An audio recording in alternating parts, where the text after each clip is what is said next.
ഹാഷ്മി, ഈ പറയുന്ന ഈ ചോദ്യങ്ങൾ പ്രസക്തമാണ്. ഇപ്പൊ സ്വർണ്ണക്കൊള്ള ഉയർത്തിയുള്ള ചോദ്യം, അതിന് ഏത് രീതിയിലാണ് മറുപക്ഷം LDF അല്ലെങ്കിൽ CPM പ്രതിരോധിക്കുന്നതെന്നാണ്. എന്താണ് ഈ സ്വർണ്ണക്കൊള്ളയിലൂടെ കോൺഗ്രസ് ഉയർത്തുന്ന ചോദ്യം എന്നതും പ്രസക്തമല്ല. എന്താണ് കോൺഗ്രസ് ചോദിക്കുന്നത്? ഈ സ്വർണ്ണക്കൊള്ളയുമായി ബന്ധപ്പെട്ട് എന്ത് ചോദ്യമാണ് ഉയർത്തുന്നത്? ഉറപ്പായും പ്രജി, സ്വർണ്ണക്കൊള്ള എന്ന് പറയുന്നത് ഞാൻ നേരത്തെ പറഞ്ഞല്ലോ, അത് കേവലം രാഷ്ട്രീയ വിഷയമല്ല.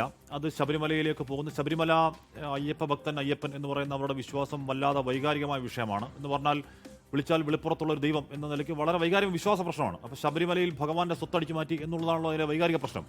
അപ്പോൾ അങ്ങനെ കേവലം രാഷ്ട്രീയ പ്രശ്നമല്ല, അത് വൈകാരിക പ്രശ്നമാണ്. അതിന് ആരെങ്കിലും രാഷ്ട്രീയമായി ഉന്നയിച്ചാലും ഇല്ലെങ്കിലും അത് UDF ആണോ LDF ആണോ അങ്ങോട്ടുള്ള ചക്രത്തി പോരാട്ടത്തിനപ്പുറം അതിൽ ആർക്ക് അനുകൂലമാണെങ്കിലും ആർക്ക് പ്രതികൂലമാണെങ്കിലും ഒരു അയ്യപ്പ വിശ്വാസിയായ ആൾ പോളിംഗ് ബൂത്തിലേക്ക് കയറുമ്പോൾ അവൻ്റെ മനസ്സിൽ അത് ഉണ്ടാവുമെന്ന കാര്യത്തിൽ തർക്കം വേണ്ട.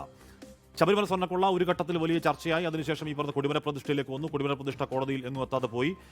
ആദ്യഘട്ടത്തിൽ BJP അത് ഉയർത്തിയില്ല. അത് ഇന്നലെ പ്രധാനമന്ത്രി നരേന്ദ്രമോദിയുടെ റേഡിയോ ബ്രിഡ്ജ് മുതൽ അത് BJP വളരെ സജീവമായി ഉയർത്തുന്നുണ്ട്. BJP പക്ഷേ അത് ഉയർത്തുമ്പോഴും പറയുന്നത് LDF-ഉം UDF-ഉം ക്ഷേത്രക്കൊള്ളക്കാരാണ്, ഞങ്ങളാണ് ഈ പറയുന്ന ശബരിമല കാക്കാൻ എന്ന് പറഞ്ഞാൽ ഞാൻ ഇന്നലെ പറഞ്ഞിരുന്നു.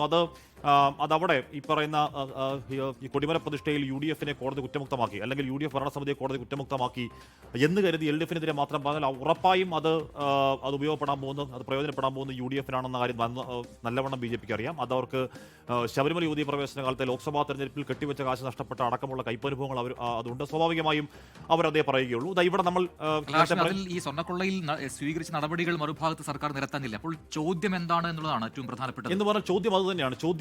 ചോദ്യം ഇവിടെ ഇത് രാഷ്ട്രീയമാണല്ലോ. രാഷ്ട്രീയമായി ദേവസ്വം ബോർഡ് അധ്യക്ഷ സ്ഥാനത്തേക്ക് രാഷ്ട്രീയമായി CPM നിയമിച്ച ആളാണ് പത്മകുമാർ. ആ പത്മകുമാർ അടക്കം ഈ പറഞ്ഞ സ്വർണ്ണക്കൊള്ളയിൽ അകത്ത് കിടന്ന ആളാണ്.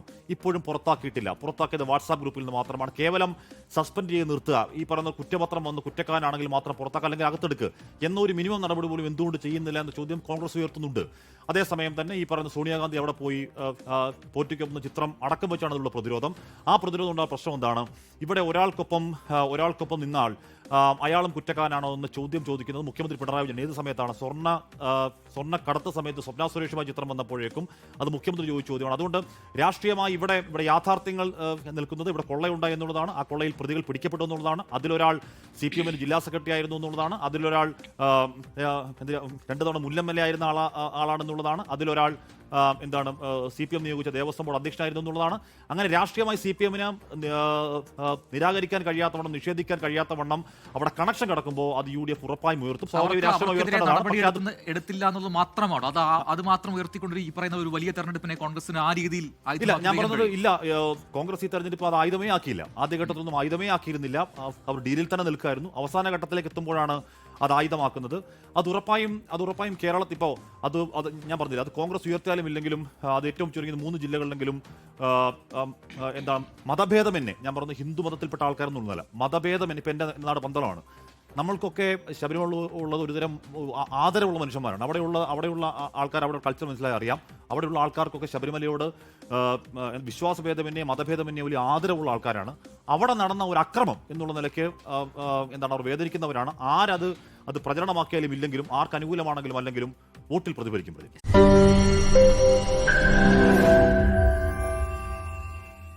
ലോകത്തെവിടെയായാലും ഏത് സമയത്തും 24 വാർത്തകളും ഓഗ്മെന്റഡ് റിയാലിറ്റി പാക്കേജുകളും എക്സ്പ്ലെയിനറുകളും വിശദമായി കാണാൻ ഞങ്ങളുടെ YouTube ചാനൽ നിങ്ങൾക്ക് സബ്സ്ക്രൈബ് ചെയ്യാം.